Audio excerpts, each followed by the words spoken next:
15일 월요일입니다. 비즈플러스 시작하겠습니다. 먼저 헤드라인입니다.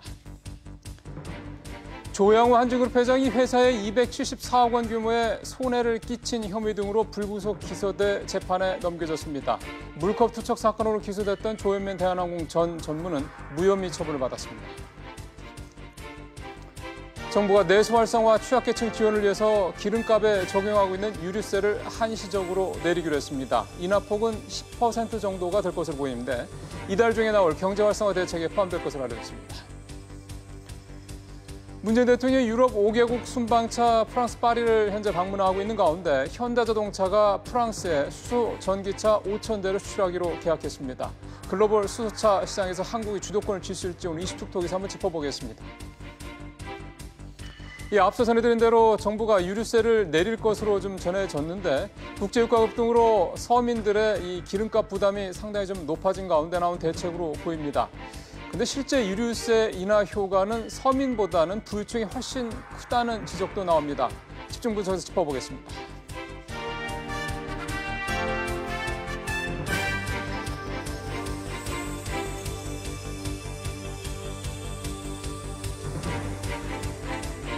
네, 오늘 첫 소식은 조양호 한진 회장 소식입니다. 조양호 회장이 불구속 기소돼 재판에 넘겨졌습니다. 혐의는 모두 8가지입니다. 이 중에는 274억 원 규모의 회사에 손실을 끼친 배임 혐의에다 사기, 횡령까지 포함되어 있습니다. 그의 딸 조현민 전 대한항공 전무는 무혐의 처분을 받았습니다. 신윤철 기자가 전해드립니다. 심려를 끼쳐드려 진심으로 죄송합니다. 검찰의 모든 것을 말씀드리겠습니다. 조양호 회장이 받고 있는 혐의는 배임과 사기, 횡령 등입니다. 검찰은 조 회장이 이른바 기내 면세품 납품 과정에서 통행세로 200억 원 가까운 수수료를 챙겨 회사에 손실을 끼친 것으로 보고 있습니다. 또 계열사 정석기업이 보유한 건물에서 차명약국을 운영해 부당 이득을 챙긴 것으로 보고 있습니다. 검찰은 다만 스위스은행 계좌 등을 통해 수백억 원대 상속세를 안 낸 혐의는 이미 공소시효가 지나 공소권이 없다고 판단했습니다. 또 조 회장의 동생인 조남호 회장과 조정호 메리츠 금융지주 회장에 대해서는 상속분 미신고 혐의로 법원에 약식명령을 청구했습니다. 하지만 이번 사태를 촉발한 물컵 폭행 사건의 주인공인 딸 조현민 씨는 재판에 넘겨지지 않았습니다. 검찰은 조현민 씨가 유리컵을 사람이 없는 방향으로 던졌고 피해자들이 처벌을 원하지 않아 특수폭행과 폭행 혐의 모두 적용되지 않는다고 설명했습니다. 광고회사의 시사회 중단도 업무를 방해할 뜻이 없었다고 판단해 무혐의 처분했습니다.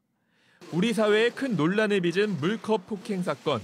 딸은 무혐의를 받았지만 아버지는 이제 법원의 판단을 기다려야 하는 신세가 됐습니다. SBS CNBC 신윤철입니다.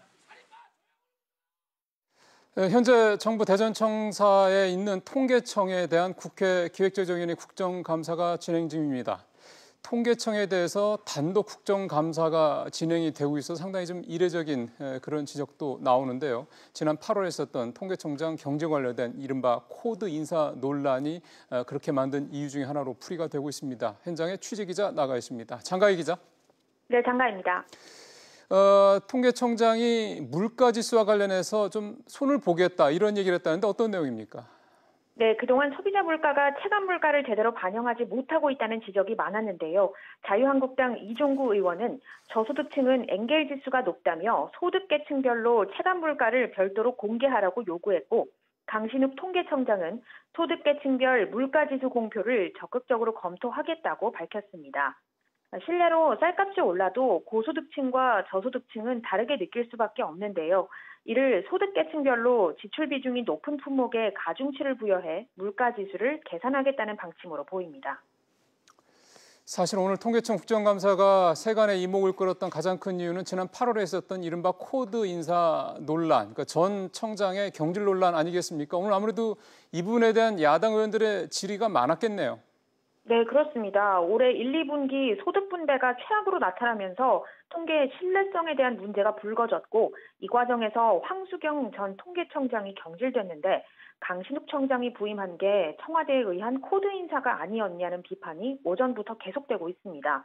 추경호 자유한국당 의원은 홍장표 전 경제수석이 저소득층 소득이 급감한 1분기 가계 동향 조사에 대한 분석을 강 청장에게 요청했고, 강 청장이 청와대에 냈었던 보고서도 개인 차원에서 작성된 것이라고 주장했습니다.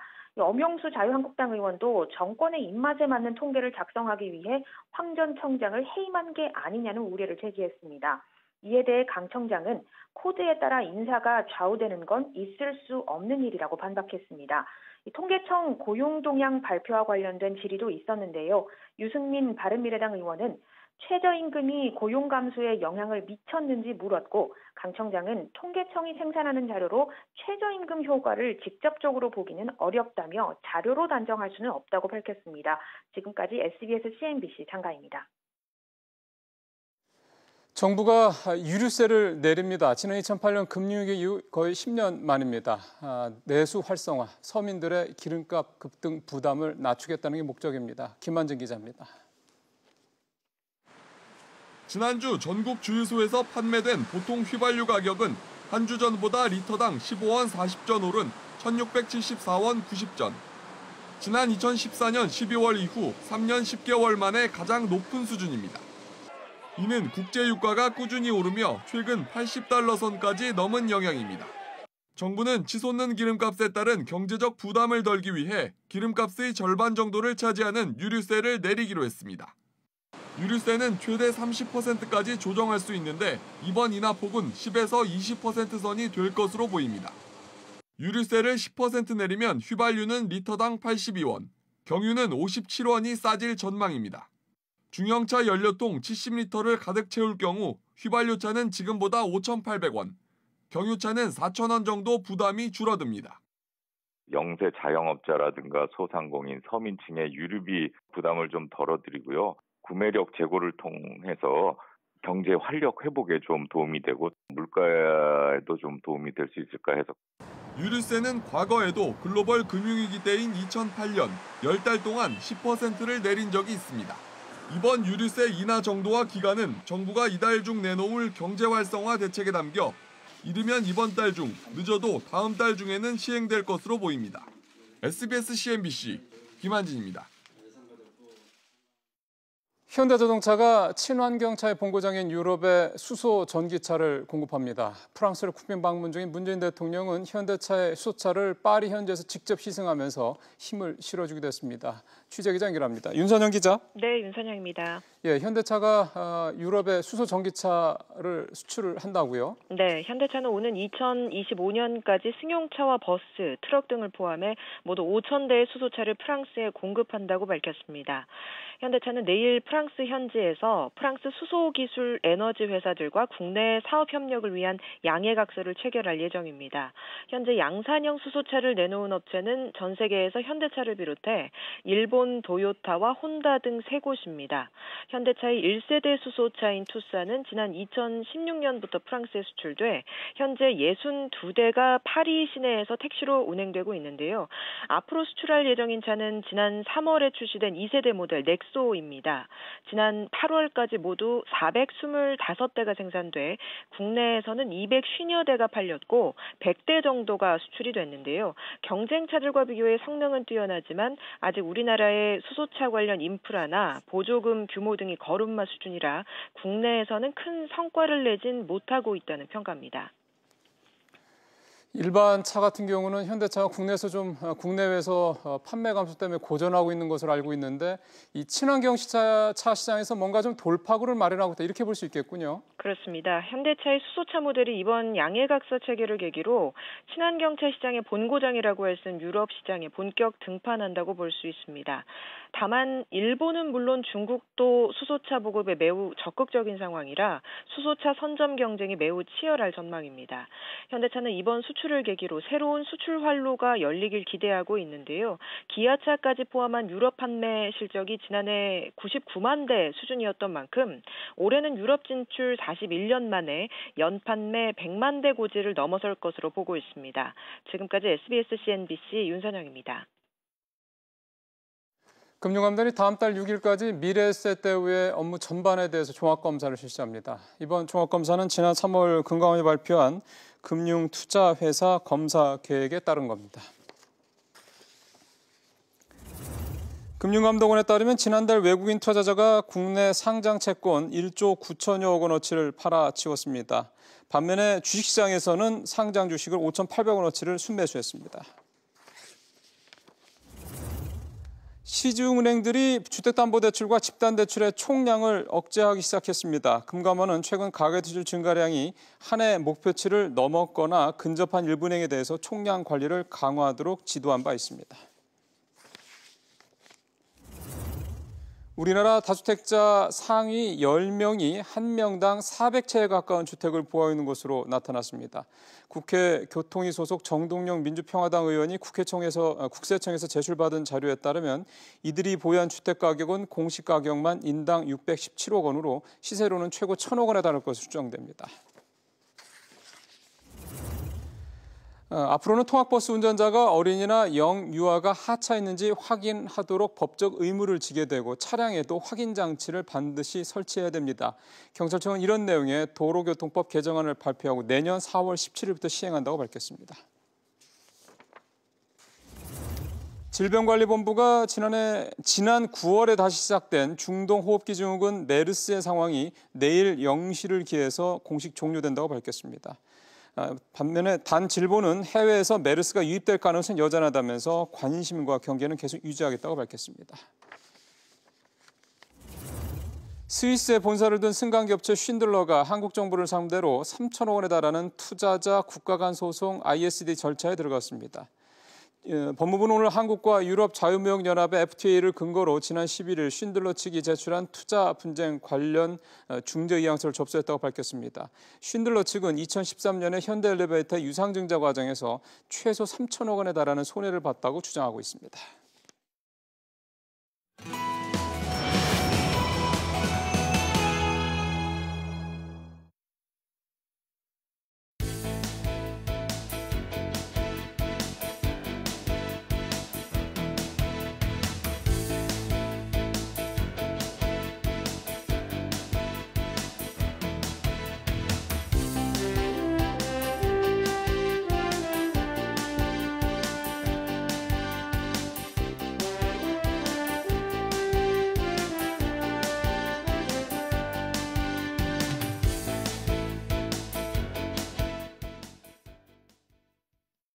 네, 먼저 이슈톡톡 시간입니다. 유럽 5개국 순방에 나선 문재인 대통령이 프랑스 시간으로 어제 파리 시내 한복판에서 현대자동차의 수소 전기차를 직접 시승을 했습니다. 글쎄요, 이런 지원 사격 덕분인지 현대차가 프랑스에 수소차 5,000대 수출 계약을 체결하게 됐는데요. 우리나라가 세계 수소 전기차 시장에서 좀 주도권을 줄 수 있을지 한번 짚어보겠습니다. 오늘 박연미 평론가 모셨습니다. 어서 오십시오. 안녕하세요. 이게 대통령이 시승을 직접 하고 그게 이렇게 언론에 이렇게 크게 나오고 이런 것들이 좀 뭐 계약 자체에 효과가 있었다기보다는 아무래도 좀 상징적인 건 있겠어요. 그렇죠. 사실은 굉장히 큰 의미가 있습니다. 그래서 방북, 방미 이럴 때 기업인들이 사절단에 꼭 거기에 그 한 발을 걸치려고 하는 이유가 뭐냐면 어느 지역에서 사업하기가 좀 어렵다 아니면 규제에 걸려있다 이럴 때 대통령이 상대국 수장에게 한마디 넌지시 건네주는 것만으로도 사실 굉장히 큰 도움이 되거든요. 그 기업에서 상대국 장관들 만나서 백날 읍소하는 것보다 훨씬 도움이 되기 때문에 사실 문재인 대통령이 이런 이벤트를 준비한 건 현대차가 고전하고 있는 상황에서 현대차를 좀 응원해주는 성격이 컸다 이렇게 볼 여지가 있습니다. 그러니까요. 근데 문 대통령이 이 수소차에 대해서 관심이 많으신 것 같습니다. 지난번에 국내에서도 한번 시승하지 않았어요? 그렇죠. 2월에도 한번 그게 시승 2월이었어요? 행사가 있었는데요. 사실은 우리 정부가 그 수소 경제라는 것들을 향후에 먹을거리 중에 하나로 설정한 지 오래됐어요. 그러니까 이명박 정부 때도 박근혜 정부 때도 아마 잘 생각해 보시면 이명박 정부 시절에 녹색 성장 생각나실 거예요. 그때도 이 수소차를 적극적으로 양산하겠다 이런 계획이 들어 있었거든요. 그리고 박근혜 정부 시절에도 거창한 위원회가 만들어져 있었습니다만 두 정부를 거치면서 그 괄목할 만한 성과가 나오지는 않았습니다. 현 정부도 이 수소 경제라는 것을 향후에 우리가 먹을거리를 발굴할 수 있는 어떤 주요 그 산업군으로 보고 있거든요. 해서 여러 가지 이해관계가 현대차와 우리 정부 그리고 주요 수출국으로 보고 있는 유럽 이 사이에서 맞아 떨어진 것이죠. 이게 우리가 무슨 경제 활성화 대책 나올 때마다 뭐 우리가 항상 흔히 얘기하는 게 저거 예전에 나왔던 재탕, 삼탕 정책들 이런 얘기 많이 했는데 수소 경제와 관련된 것도 어떻게 보면 재탕, 삼탕의 정책인데 실질적으로 문재인 정부에서 특히 대통령이 이거에 이 수소 관련된 이 정책에 힘을 실어주고 있는 어떻게 보면 셈이라고 봐야 되는 거군요. 그렇죠. 이게 그러면 그 정도로 이렇게 우리 정부가 새로운 성장 동력으로 삼을 만큼 시장 규모가 그렇게 지금 있나요? 현재까지는 그렇게 시장이 크다고 보기는 그렇잖아요. 어려워요. 예. 어려운데 이제 뭐 그 글로벌 컨설팅 업체 이런 것들이 보기는 2050년까지 굉장히 많은 수요가 생겨날 수 있다. 그래서 뭐 4억 대 수준의 자동차 수요가 발생할 수 있고 4억 대? 4억 대요. 그러니까 전 어이구야. 세계 자동차 수요가 수소차 혹은 여러 가지 의미의 그 친환경차로 변화가 될 것인데 수소차도 그중에 대안 중에 하나라고 보는 거예요.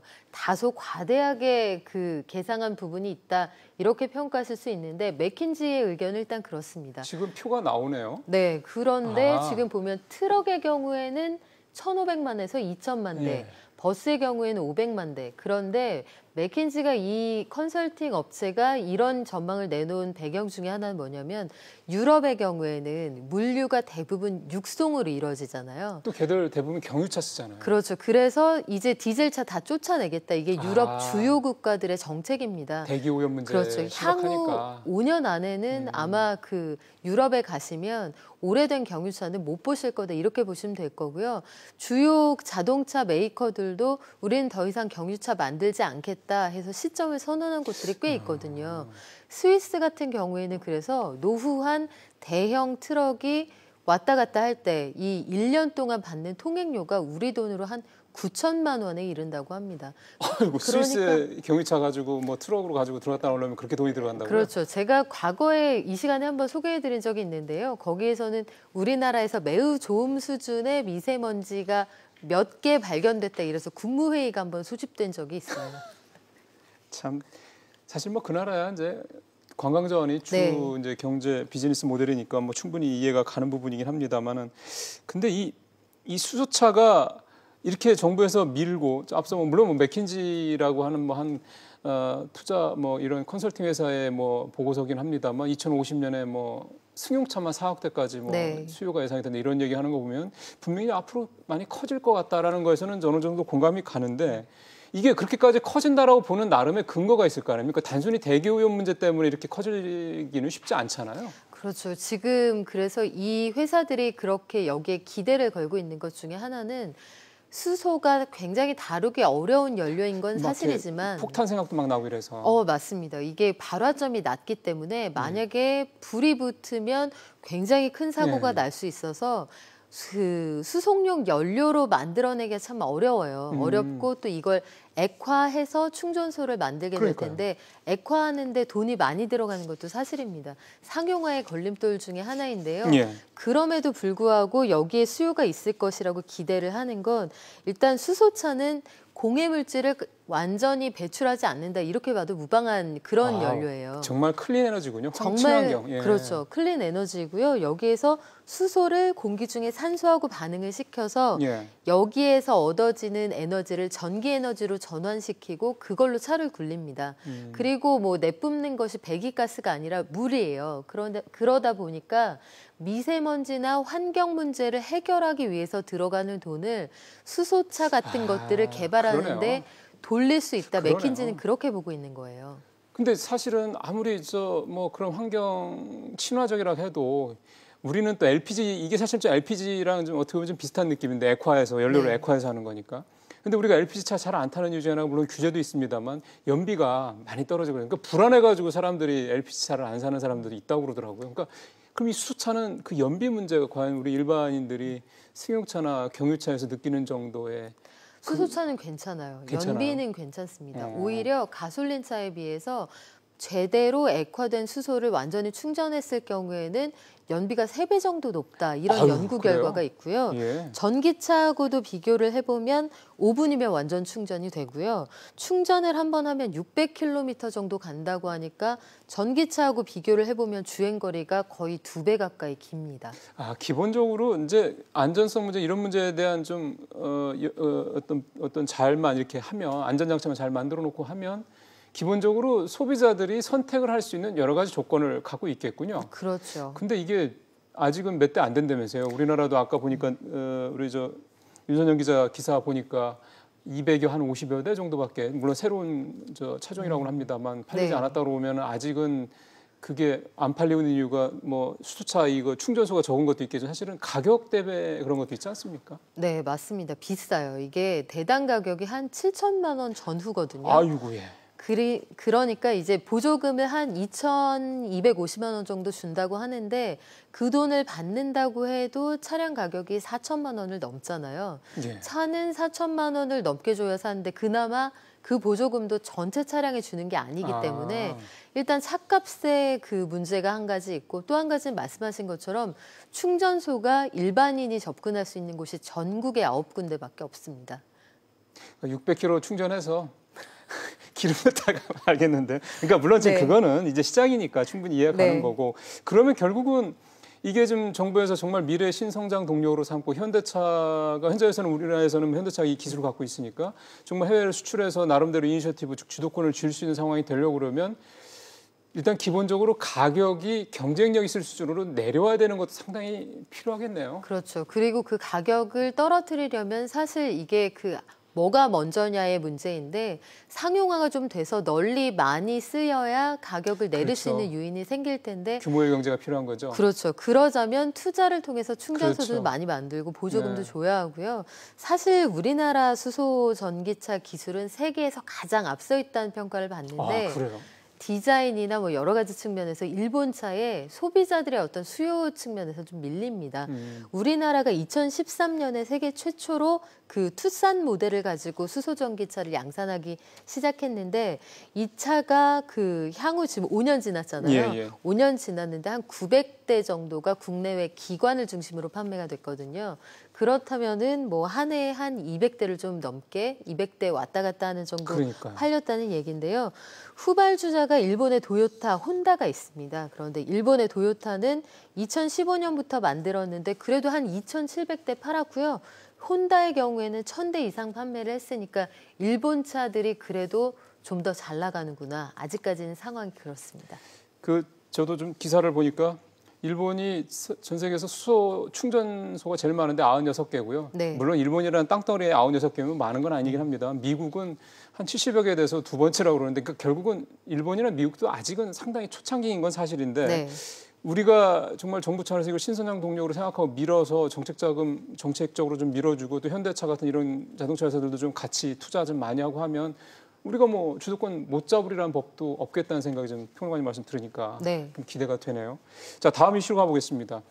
전세자금 대출이 오늘부터 이제 규제가 시작이 되네요. 일단은 그렇죠. 이건 사실 정보성 차원에서 좀 저희가 좀 말씀을 좀 들어보고 싶은데 일단 자격이 다주택자들 전세자금 대출 못 받게 하겠다는 취지였던 거잖아요. 그렇죠. 다주택자들이 실수요가 아닌데 전세자금을 대출을 받아서 요걸 가지고 갭 투자하는 방식으로 집을 막 사들였더란 맞아요. 말이죠. 그러니까 당초에 이 정책 대출의 어떤 목적에서도 벗어나고 시장을 교란하는 요인이 된다고 보기 때문인데요. 다주택자는 전세자금 대출 안 된다고 보시면 됩니다.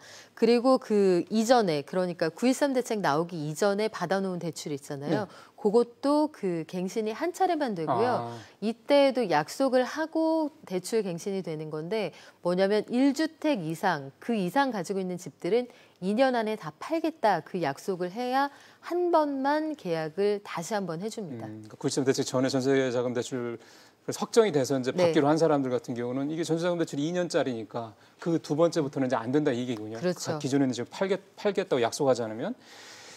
근데 1주택자들 중에서 왜 그 부부 합산 소득 그 얘기가 잠깐 논란이 있었잖아요. 처음에 7,500만 원 얘기했다가 아주 그냥 뭐 언론에서 언론뿐만 아니라 마저 국민들한테 난리가 나가지고 왜 올렸잖아요. 그 1억인가로 알고 있는데 그러면은 네.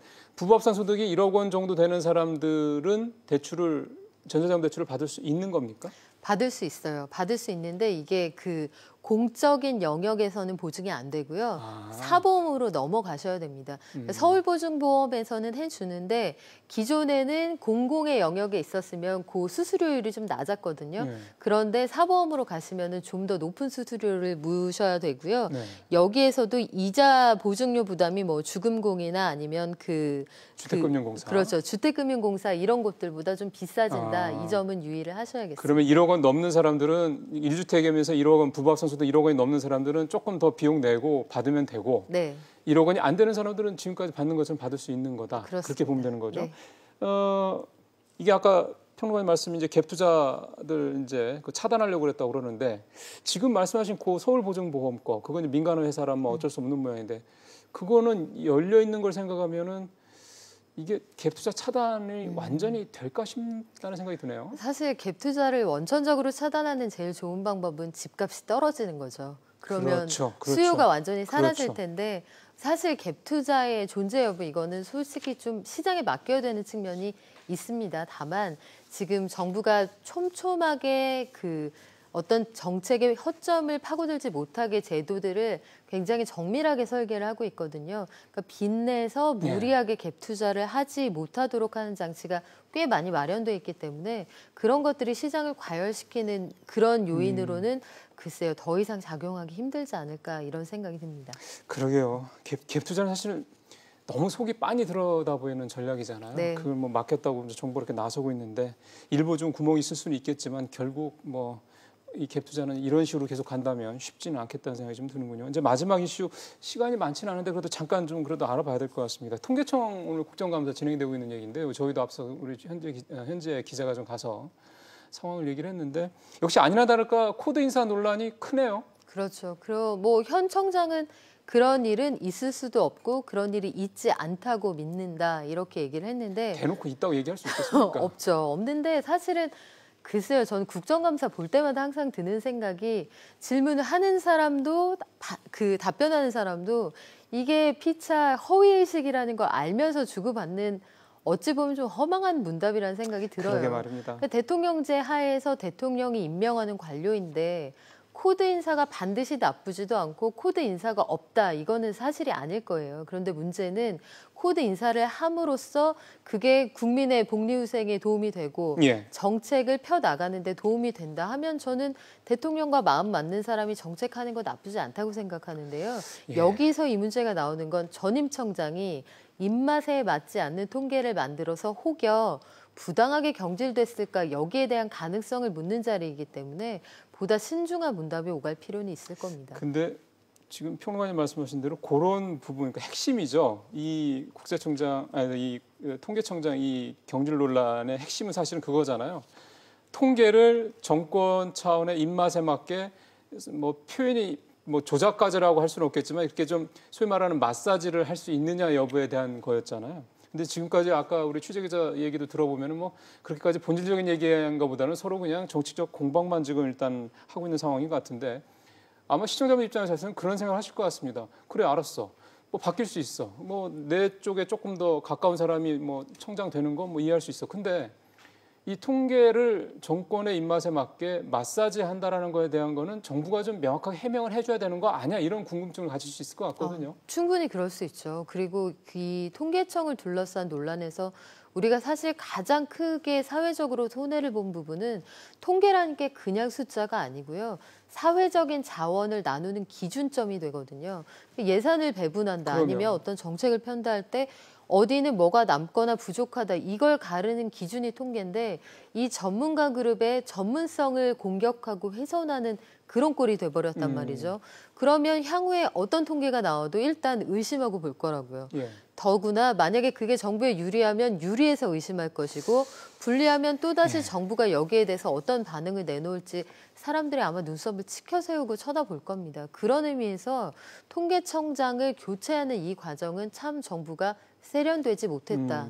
여전히 그런 아쉬움을 가지고 있습니다. 그러게요.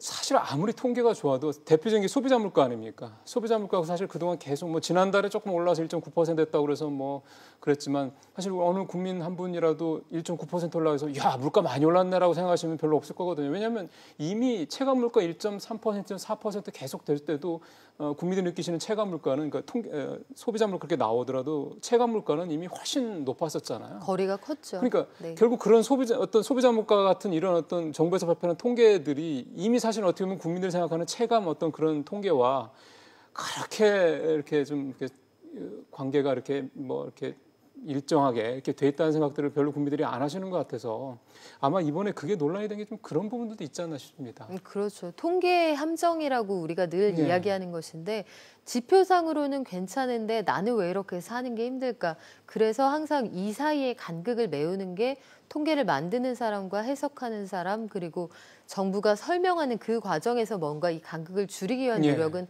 꾸준히 있어 왔거든요.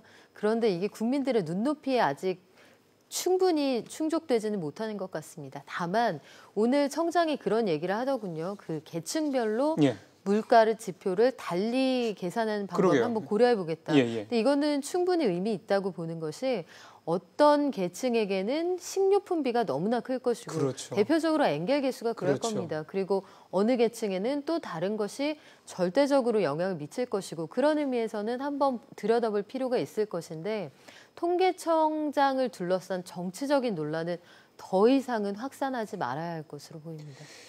저도 거기에 전적으로 동감하는 게요. 이거 계속 그 논란이 커지면 결국 이제 우리나라 통계에 대한 신뢰가 훼손이 갈 수 있고 그러면 다른 나라에서 우리나라 통계를 바라보는 그 신뢰도에도 또 문제가 생길 수 있거든요. 그래서라도 이거는 사실 빨리 말끔하게 정리하는 게 좋을 것 같다는 생각이 드네요. 말씀 잘 들었습니다.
정부가 유류세를 내립니다. 2008년도에 내렸던 그때 한 10개월 정도 한시적으로 내렸었는데 뭐 잘 아시는 것처럼 2008년도는 이제 금융위기가 전 세계적으로 이렇게 확산이 됐을 때 굉장히 어려울 때였습니다. 그래서 그때도 서민들의 삶에 좀 보탬이 되기 위해서 부담을 좀 덜어주기 위해서 이제 유류세를 내렸었는데 이제 꼭 10년 만이죠.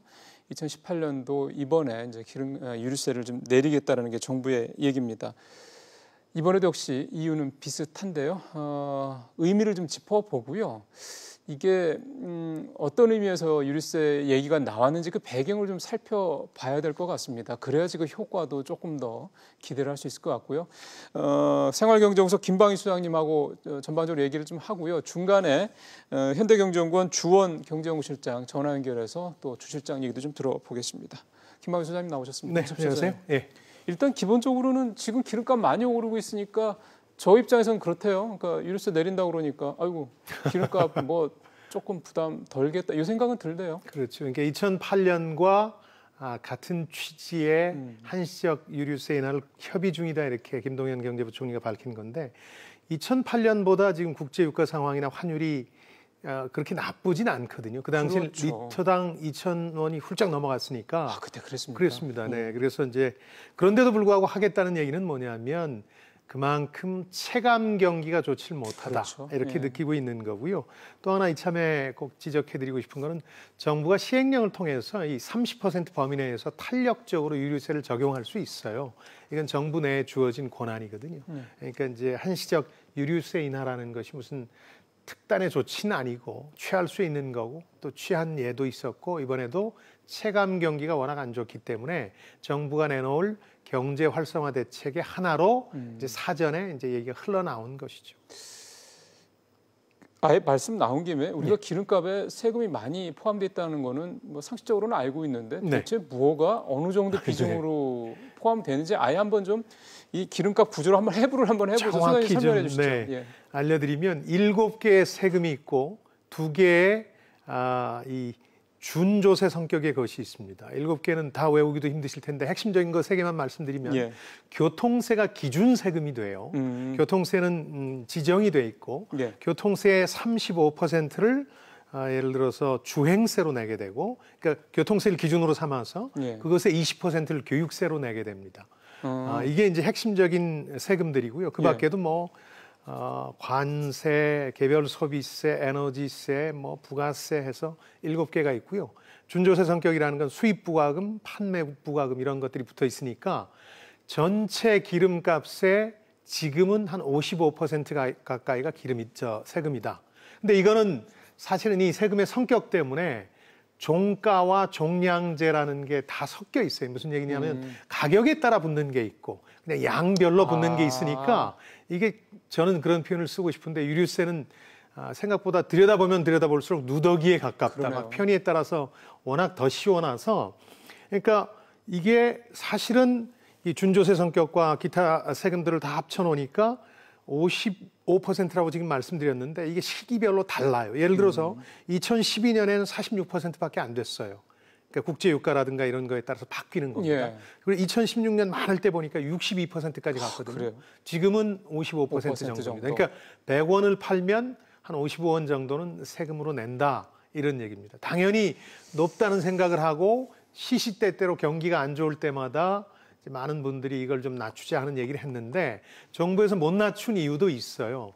이 유류세가 꽤 괜찮은 정부 곳간의 주요 돈줄이거든요. 연간 얼마나 세수가 들어오는데 유류세에서? 지난해 같은 경우는 28조가 들어왔는데 28조요? 그보다 더 중요한 게 뭐냐면 우리나라에서 4번째로 정부 세수에서 중요한 세금입니다. 첫 번째가 소득세, 부가세, 법인세, 그다음 유류세거든요. 그러니까 이거 자꾸 손대다 보면 어렵다고 손대다 보면 적금 보험 해지해가지고 먹고 사는 것처럼 나중에 곳간이 거들나지 않겠느냐 하는 두려움을 가지고 있어서 그건 아까 말씀해 주신 2008년과 2000년 두 차례에 걸쳐서만 한시적 인하를 했던 거거든요. 근데 이번에 이제 인하를 해도 되겠다 이렇게 판단한 거는 여건상 실제로 경기가 안 좋기도 하지만 체감 경기도 안 좋지만 세금이 다행히도 잘 거쳐요. 그래서 올해 지금까지 한 23조 원이 더 거쳤으니까 이걸 인하를 할 여력이 조금 생겼다고 보는 거죠. 작년에도 뭐 세수 많이 거쳤고 그 전에도 세수 많이 거쳤는데 그럼 그 전에도 좀 내려주세요. 뭐 맞습니다. 근데 지금 저는 소장님이 우리 그 기름에 붙는 유류세를 이렇게 좀 해부하신 내용을 들으니까 좀 또 그런 생각이 드는군요. 왜 이렇게 복잡하게 이 유류세가 이렇게까지 꼬여 있을까라는 생각이 드는 명쾌하지 않다는 생각이 자꾸 드네요. 우리나라 세금 자체가 누더기라고 하는 것처럼 정치적 혹은 정책적 목표 때문에 자꾸 예외를 두고 새로운 걸 갖다 덧붙여서 그렇습니다. 예를 들어서 이런 것도 있습니다. 뭐 화물차 운전하시고 버스 택시 하시는 분들은 아시겠지만 유류 보조금이라 그래서 돈을 일부 받는 게 있습니다. 이건 왜 그렇게 됐느냐? 경유와 LPG 가스 가격 같은 걸 이제 올려야 되는데 그게 부담을 주니까 이분들한테는 따로 유류 보조금이라는 걸 지급하게 되고요. 또 하나 경차 운전하시는 분들은 아실 거예요. 경차는 유류세 환급 카드라는 게 있습니다. 경차에 대한 혜택으로 1,000cc 미만의 경우에는 환급을 해줍니다. 이게 상당히 복잡해요. 복잡한 것까지도 괜찮은데 이게 어떤 문제를 불러올 수 있느냐 하면 예를 들어서 저는 굉장히 중요하다고 생각하는 건데 국제유가가 뛰는데 왜 주유소에선 금방 뛰는데 내려갈 땐 이렇게 안 내려가느냐. 그래서 저는 그런 비유를 드는데요. 유가가 뛸 때는 로켓처럼 올라가는데 떨어질 때는 깃털처럼 떨어진다. 좌우로 흔들리면서 거의 안 떨어진다. 이런 표현을 쓰는데 이렇게 만드는 구조적 요인 중에 하나도 바로 이 유류세예요. 유류세가 종가와 종량 두 가지 성격을 다 가지고 있기 때문에 가격이 떨어질 때 보면 세금이 별로 안 떨어지니까 예를 들어서 종량세 맞아요. 같은 경우는 그러니까 제가 2017년을 예로 들어보니까 국제 유가는 안정적이어서 17%가 떨어졌는데 17%가 떨어졌는데 세금은 거의 안 떨어졌어요. 한 3% 정도가 떨어졌거든요. 그러니까 깃털처럼 떨어지는 이유 중에 하나가 바로 이 유류세 복잡한 구조에 달려 있는 거예요. 그래서 아마 이번에 10%가 됐든 그 이상이 됐든 유류세를 인하하고 나면 우리 국민들 입장에서 별로 실감은 안 나거든요. 10% 인하했을 때 휘발유의 경우에 리터당 82원이니까 40리터를 넣는다고 해도 뭐 한 3,000원 돈이니까 실감이 안 나니까 마치 누진세 때처럼 이거 이 차제 한번 개편하자 하는 얘기들이 분명히 나올 겁니다. 근데 그때 어떤 결론을 내리느냐 이게 상당히 중요하겠죠. 알겠습니다. 저희가 좀 그 현대경제연구원 주원 연구실장님 전화로 연결이 좀 돼 있어서요. 주 실장님한테도 좀 어떻게 생각하시는지 좀 생각을 좀 듣고 말씀을 좀 이어가겠습니다. 실장님 안녕하십니까? 예, 안녕하십니까? 실장님 어떻게 생각하세요? 유류세 내리는 거? 일단은 지금 뭐 세계 경제 여건도 보면 IMF가 성장률을 많이 하향 조정을 했고요. 그래서 수출 경기가 생각보다 안 좋아질 가능성이 있고 내수 보면은 설비하고 건설 투자는 이미 나빠졌고 남아 있는 게 소비인데. 예. 그리고 이번에 유류세 인하는 그런 이제 소비마저 나빠지는 것을 막는데 뭐 일정 부분 효과는 있을 것 같다. 예, 뭐 그 정책 자체가 나쁜 건 아니다라고 생각은 됩니다. 이게 근데 나쁘지 않다고 말씀을 하셨기 때문에 그러면은 실질적으로 실장님 보시기에는 이 기름값을 유류세를 한 10% 전후 뭐 지금 나오는 게 그 정도 얘기니까 내리면은 소비가 조금 좋아질까요? 눈에 띄는 숫자는 우리가 기대하기는 힘들고요. 왜냐하면 폭이 너무 낮아요. 예. 그래서 우리가 실제적으로 어떤 실물 지표에서 그런 효과를 우리가 식별하기는 어렵고 다만 이제 뭐 심리적으로 소비자들의 어떤 심리가 좋아지는 그런 측면은 분명히 있을 거라고 생각이 듭니다. 근데 말씀하신 김에 이게 진짜 소비를 조금 더 진작을 시키고 우리 내수 활성화도 좀 하고 이게 정부가 유류세를 내리겠다고 좀 김동연 부총리도 밝힌 그 목적인데 유류세 인하가 마치 무슨 선심 쓰듯이 그냥 하나 툭 던져주는 게 아니려면은 요거 하나만 얘기해가지고 그렇게 내수도 좀 좋아지고 소비도 좀 진작되고 이럴 것 같지 않아서요. 혹시 좀 뭔가 좀 더 추가적으로 이런 것들이 조금 더 같이 나와줘야지 정말로 정부가 원하는 내수 진작, 뭐 소비 뭐 활성화 이런 것들이 된다 이렇게 보시는 게 있다면 어떤 게 있을까요? 지금 이제 정부가 할 수 있는 거는 사실 이제 감세 정책밖에는 없는데요. 재정지출은 이미 들어갔고요. 근데 이 유류세 요 소폭으로는 사실은 좀 힘들고 정부가 재정 쪽에서 좀 부담을 떠안더라도 소비세를 좀 많이 내리면 소비 진작에 도움이 될 수 있을 것 같은데 예를 소비세를 내린다라는 거는 우리가 저희 같은 사람들이 어떻게 이해하면 될까요? 부가가치세를 말하는 거죠. 부가세. 예, 10% 매기는 거. 예. 그거를 내리는 방안이 사실은 소비 진작을 할 수 있는 확실한 방안인데 안 내리려고 할 거예요. 워낙 세수입에서 지대한 비중을 차지하고 있고 또 유류세도 그렇지만 소비세도 사실은 역진세라 그래서 지금 정부의 기조하고는 안 맞거든요. 오히려 소득 양극화를 확대시키는 그런 정책이기 때문에 사실은 이제 그런 부분에서는 좀 현실적으로는 어려움이 있습니다. 지금 말씀하신 역진적이라는 거는 유류세를 내린다든가 또는 부가가치세를 내린다라는 게 서민들보다는 돈 많은 사람들한테 더 효과가 더 혜택이 많이 갈 수 있다 이 말씀이신 거죠? 예, 실제로 이제 서민들 같은 경우는 사실 뭐 자동차를 운전하시는 분들이지만 대부분 대중교통을 이용을 하고 있고요. 그렇죠. 실제로 이제 자동차를 쓰시는 분들은 그보다는 좀 소득계층이 좀 높은 상황이라서 그렇게 되면 이제 소득 양극화, 사회적 양극화 오히려 심화될 가능성도 있습니다. 알겠습니다. 실장님 오늘 쉬운 설명 잘 들었습니다. 고맙습니다. 감사합니다. 예, 지금까지 현대경제연구원 주원 경제연구실장이셨고요. 지금 주 시장도 마지막에 그 지적을 하시는데 뭐 효과가 전혀 없다고는 할 수 있겠지만은 10% 정도 가지고는 뭐 그렇게까지 큰 효과가 있지는 않을 것 같다는 말씀도 하셨고 또 하나가 역진적인 어떤 그런 결과가 있다. 근데 우리가 지금 앞서서 잠깐 말씀하신 2008년도에 이 뉴스를 한번 내렸었잖아요. 그렇죠. 그때 그게 검증이 됐었습니까? 실질적으로 네. 서민들보다 부유층한테 더 효과가 같다라는 게? 2012년에 지방세 연구회에서 이제 그 당시 결과를 조사를 했죠. 그래서 실제로 한 3배 이상 부유층이 더 혜택을 받다는 분석 결과를 내놨는데 그래요? 그건 당연히 그럴 수밖에 없는 게 자동차를 많이 이용하는 분, 특히 이제 연비가 나쁜 차도 굴릴 수 있는 쪽에서 혜택을 많이 보기 때문에 부유층으로 갈 수밖에 없는 건 있는데 저는 이참에 그런 말씀을 드리고 싶어요. 오늘 굉장히 비판적인 언론들도 그런 얘기들을 많이 쏟아내던데 그러나 자영업자를 포함해서 중산층 서민도 혜택을 볼 수 있는 거거든요. 그러니까 이 경우는 그렇긴 하죠. 최저임금과 달리 부수적 이득이라는 게 발생합니다. 최저임금은 사실은 부수적 피해가 발생했죠. 자영업자 측에. 그러니까 임금을 올려줘서 소비를 자극하려다 보니까 싼 값에 사람들을 쓰는 자영업이 타격을 받았는데 이번 경우는 자영업자라든가 중산층 서민을 도우려고 하다 보니까 부수적 이득이 발생해서 자동차를 많이 이용하는 약간 상류 계층이 틀림없이 혜택을 더 받게 되겠죠. 그렇죠. 그러나 그렇게 모든 곳을 가려서 물을 줄 수는 없는 거거든요. 이제 화단이 마르면 물을 뿌리다 보면 뭐 상류층에도 이득을 볼 수 있는 거고 그런 거니까 너무 그 부분에 대해서 이러니까 이 정책은 실효성이 없다 이렇게 얘기하는 거는 지나치다 이런 생각이 좀 들고요. 정부가 해야 될 일이라고 봅니다. 다만 그러게요. 이걸로 그쳐서는 안 되고 아까 주 실장도 얘기를 하시던데 더 다른 소비 진작책이나 이런 게 나왔으면 좋겠다는 거거든요. 부가세 얘기도 잠깐 하셨는데 아까 마침 또 소장님 말씀하셨잖아요. 우리나라에서 이 부가세가 차지하는 게 그러니까 그 순위상 3번째인가 아까 그랬었죠. 부가세가 2번째입니다. 2번째요. 그러니까 그만큼 세수 비중이 크니 말씀하셨던 것처럼 정부 차원에서 부가세까지 내리는 거를 하기에는 좀 부담스러울 겁니다. 이 고간이 지금은 이제 세금을 잘 걷어서 문제가 없는데 그런 게 그렇습니다. 이제 적금이나 보험 해지하듯이 당장 다급한 마음에 허물다 보면 결국 고간을 지켜내질 못해요. 그래서 저는 그것보다는 아까 이제 주 실장도 얘기를 하던데 이제 재정 정책이라는 거거든요.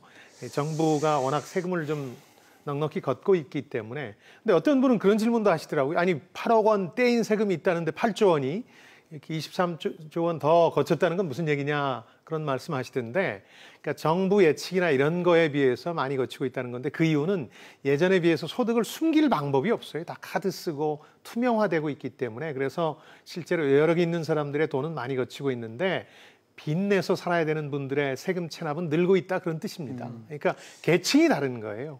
그래서 세금이 많이 거치고 있으니까 그걸 가지고 정부가 할 수 있는 걸 해야 되는데 아마 제 생각에는 이제 정부가 다음 주 중에 혹은 빠르면 뭐 주말에 나올 수도 있겠습니다만 경제 활성화 대책 같은 게 나올 때 보면 거기에 포함된다고 하니까. 예, 이것뿐만 아니라 이제 크게 2가지인데요. 지난번에도 말씀드렸는데 지출을 줄여줄 수 있는 게 이게 지출을 줄여주는 대표적인 거 아니겠습니까? 그렇죠. 자영업자를 포함해서 중산층 서민의 지출을 줄여주는 것 플러스 또 하나는 이제 복지라든가 사회 안전망을 이제 서민층 즉 극빈 계층을 통해서 좀 줄여줄 수 있는 방안들이 좀 나오지 않겠냐. 그건 당연히 돈이 드는 거고 재정이라고 정부의 호주머니에서 나가는 건데 그런 부분에 대해서는 과거에 볼 수 없을 정도의 좀 상당히 그 과단성이 있는 대책들이 좀 나올 것으로 보여서요.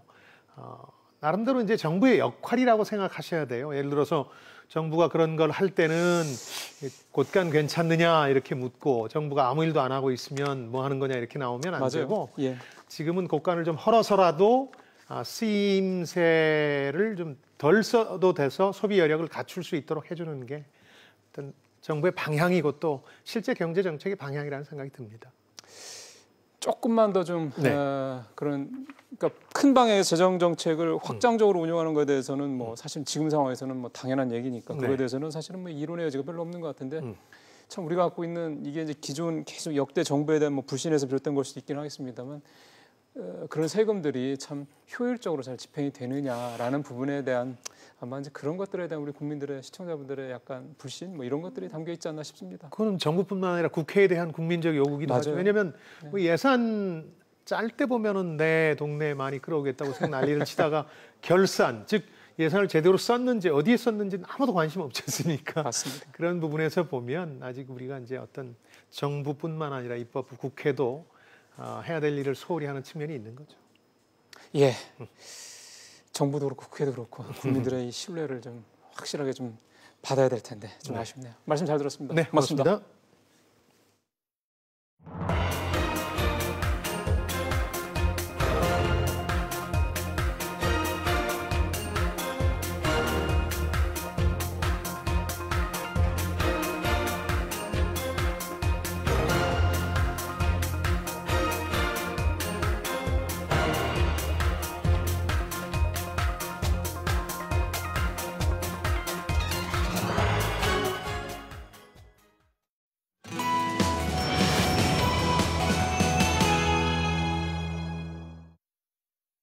예, 월요일 순서 마치겠습니다. 내일 뵙겠습니다. 고맙습니다.